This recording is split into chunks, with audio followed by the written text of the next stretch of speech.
In this video, I will show you exactly how to apply strict numerical data formatting rules to specific fields within your Typeform. This is a crucial step if you want to ensure the data you collect is clean, accurate, and falls within a very specific range for your business needs.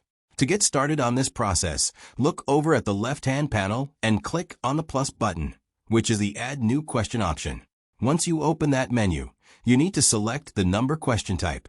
This will add a dedicated numerical field to your form that is specifically designed to handle digits rather than plain text. After you have added that field, make sure the question block is still selected so you can see its properties.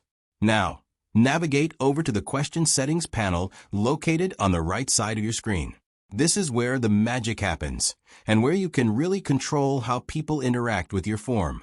Within this panel, you need to find the validation section to configure your specific mathematical formatting rules. The first step here is to set the minimum value. You should input the lowest possible number a respondent is allowed to enter into the field. This prevents people from giving you data that is too low or irrelevant. Right after that, you should set the maximum value. Simply input the highest safety ceiling or the absolute limit allowed for the entry. By setting these specific boundaries, you essentially create a guardrail for your data collection process.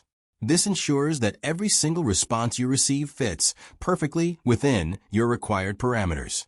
It is an incredibly effective way to reduce errors and save time on manual data cleaning later on.